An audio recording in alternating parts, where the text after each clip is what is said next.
И здравейте, приятели от YouTube, аз съм Алекс от NeonBG Pro и искам да ви кажа, че вече си правя един мой личен канал. Пак ще се качвам в Team канала ми с Иво. Знам, че тук ще си снимам в Neon Assassin, сам ще си снимам. Ще си правя поредички. Само поредицата ми в Buildcraft ще довърша. Почвам ще правя вече в Neon Assassin. Не в Neon Assassin, а в NeonBG Pro и ще първите два епизода, тук може да ги намерите. Гледал съм ги един път, само да не си мисля, че читвам гледания.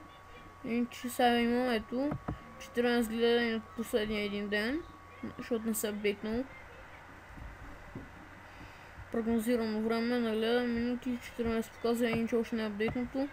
Гледал съм от 2 дена само в YouTube. Ето слага 11, 3, още не са се апдейтнали.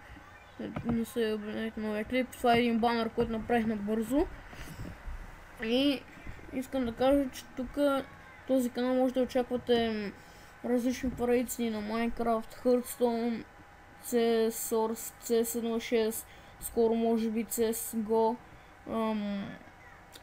може на Star Conflict, Warframe, Hero Zero и различни игри от интернет.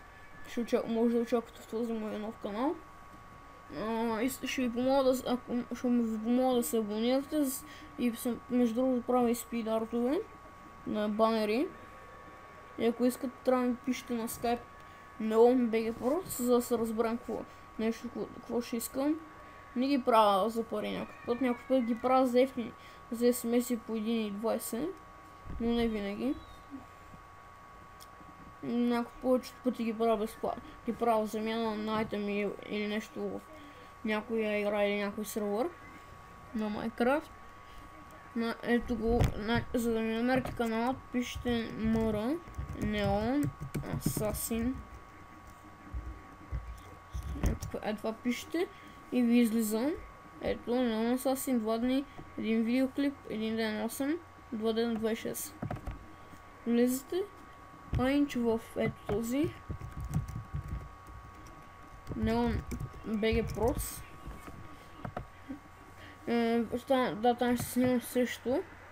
Само че са много рядко. Повече ще снимам в това. Да знаете, вече не правя интрота, защото съм и Vegas ми да се бъгна. На този канал може и да се почне. Може и там да почна да снимам, може не съм напълно сигурен. Искам също да се знам, че Hypercraft поредицата спря още от първия клип.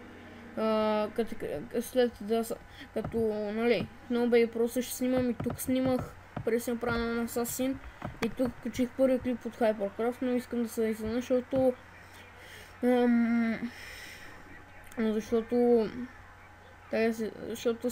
хостера не му се хостеше просто и се отказа, иначе може пак сервер да отворя след 1-2 месеца, така вика главни, иначе не знам. Еми това е, пак ще ви помогна да се абонирате за мене. Ще правя томбулки и такива. Дори съм предвидил една GFX томбула, като направя 15 съба. И после една томбула на 60 съба в ButterPP. Това са за томбулите, които съм предвидил. И това е от този клип. Отново ще ви помогна да се абонирате. Ако искате банер, ми пишете пак на Skype NeonBG Pro. И това е моя личен Skype. Може да направи фен Skype, още не съм сигурен. Facebook страничка ще има. Иначе за сега, ако искате да ме раднете, ако сте ми фенове, моя Facebook е Александър Александров. С картинка на такова. И чо.